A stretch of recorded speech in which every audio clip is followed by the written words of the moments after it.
মৰিগাঁৱত গণৰাজ্য দিৱসৰ প্ৰতীক পথ প্ৰদৰ্শনত অংশগ্ৰহণ কৰি জিলা কৃষি বিভাগ উজ্বলি উঠিছে। আজি গণৰাজ্য দিৱস উপলক্ষে মৰিগাঁও তৰুণ ৰাম ফুকন খেলপথাৰত জিলা প্ৰশাসনৰ উদ্যোগত অনুষ্ঠিত হোৱা ৭৭ সংখ্যক গণৰাজ্য দিৱসৰ প্ৰতীক পথ প্ৰদৰ্শনত অংশগ্ৰহণ কৰে জিলাখনৰ বহুকেইটা বিভাগকে।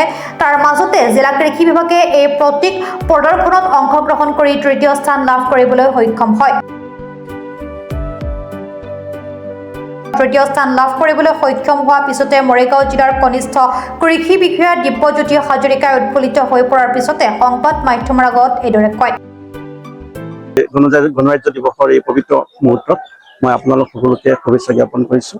আৰু আজি আমি জিলা কৃষি বিভাগ গৌৰৱান্বিত হৈ পৰিছোঁ, কাৰণ আমি ইয়াত কেন্দ্ৰীয়ভাৱে আয়োজন কৰা যি গণৰাজ্য দিৱস, তাত আমি আমাৰ বিভাগৰ তৰফৰ পৰা এটা প্ৰতীক পথ প্ৰদৰ্শন কৰা হৈছিলে। আমাৰ ফাৰ্ম হাউচ হিচাপে কৃষকৰ পথাৰত এটা ফাৰ্ম হাউচ কেনেকৈ সুসংগতভাৱে নিৰ্মাণ কৰিব পাৰি, সেইটো এটা আৰ্হি আমি দেখুৱাইছিলোঁ। আৰু তাত আমি সক্ষম হ'বলৈ সমৰ্থ হৈছিলোঁ। আমাৰ বিভাগৰ বিভিন্ন আঁচনিবিলাকো আমি প্ৰতীক পথৰ জৰিয়তে দেখুৱাইছিলোঁ। আৰু আজি ইয়াত যোগদান কৰি আমি এটা পুৰস্কাৰ পাবলৈকো সমৰ্থ হৈছোঁ। আমি তৃতীয় পুৰস্কাৰ লাভ কৰিছোঁ জিলাখনৰ ভিতৰতে। সঁচাকৈ আমি আনন্দিত হৈছোঁ, কাৰণ কৃষি বিভাগৰ এজন কৰ্মচাৰী হিচাপে আমি সঁচাকৈ আনন্দিত যে কৃষকৰ লগত কাম কৰিলে, কৃষকৰ লগত কাম কৰি আমি যিখিনি চৰকাৰী আঁচনি আছে, কল্যাণকামী আঁচনি আছে, সেই আঁচনিসমূহ কৃষকৰ পথাৰলৈ লৈ যোৱাৰ ক্ষেত্ৰত যি ধৰণে আমাৰ বিভাগৰ কৰ্মচাৰীসকলে, বিষয়াসকলে কাম কৰি আছে, তাৰ এটা প্ৰতিফলন ইয়াত ঘটিছে। গতিকে সেইকাৰণে আমি আনন্দিত হৈছোঁ। আৰু এই পুৰস্কাৰটো পোৱাৰ কাৰণে মই প্ৰথমতে ধন্যবাদ দিম আমাৰ কৃষকসকলক, কাৰণ কৃষকসকলে কাম কৰিছে। কৃষকসকলৰ কাম কৰাৰ কাৰণে তেওঁলোকক লৈ পেলাই আমি ইমানখিনি আগবাঢ়ি যাব পাৰিছোঁ। আৰু ইয়াতে মই আপোনালোকক ঘোষণা কৰিবলৈ এইটো এটা আনন্দ পাইছোঁ যে এইবাৰ আমাৰ এজন মৰিগাঁৱৰ কৃষকে, নাম তেওঁৰ ৰাজমণি ভূঞা, তেওঁ এইবাৰ ৰাষ্ট্ৰপতিৰ পুৰস্কাৰ পাবলৈ সমৰ্থ হৈছে। ইতিমধ্যে ২৬ জানুৱাৰী আজি অনুষ্ঠানত তেওঁ নতুন দিল্লীত উপস্থিত আছে। অসমৰ ভিতৰত দুজন কৃষকে পাইছে, এজন মৰিগাঁও জিলাৰ কৃষক আৰু এজন গোলাঘাটৰ কৃষক। গতিকে এইটো এটা আমাৰ মৰিগাঁও জিলা কৃষি বিভাগৰ কাৰণে আটাইতকৈ গৌৰৱৰ বিষয়, কাৰণ ৰাষ্ট্ৰপতিৰ পুৰস্কাৰ হিচাপে জিলাখনত যে নিৰ্বাচিত হৈছে এজন কৃষক, প্ৰগতিশীল কৃষক ৰাজমণি ভূঞা, আমাৰ মিকিভেটা কৃষি চক্ৰৰ অন্তৰ্গত বকুলগুৰি গাঁৱৰ কৃষক। গতিকে এই চেগতে আমি তেখেতকো ধন্যবাদ জ্ঞাপন কৰিছোঁ। তেখেত আৰু তেখেতৰ পৰিবাৰ ইতিমধ্যে ৰাষ্ট্ৰপতিৰ পৰা পুৰস্কাৰ গ্ৰহণ কৰিছে, আমি গম পাইছোঁ।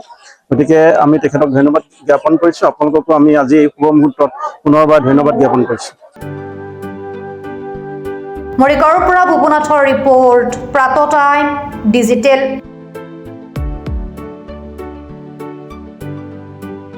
অসমৰ সংবাদ জগতখনৰ বাবে এক সুখৰ খবৰ।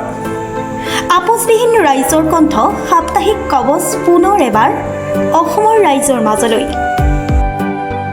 স্বত্বাধিকাৰী প্ৰণীতা কলিতাৰ দ্বাৰা প্ৰকাশিত আৰু আপোচবিহীন একাংশ নপুৰণি অভিজ্ঞতাপুষ্ট সাংবাদিকৰ দ্বাৰা প্ৰচাৰিত তথা eco printing press, Guwahati Katabari গড়চুকত মুদ্ৰিত সাপ্তাহিক কবচ এতিয়া অসমৰ বিভিন্ন প্ৰান্তত উপলব্ধ।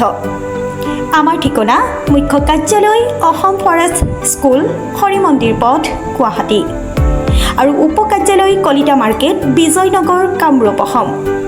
মোবাইল নম্বৰ হৈছে 9435114666, 7002472813। আমাৰ ইমেইল ID হৈছে kobos2025@gmail.com।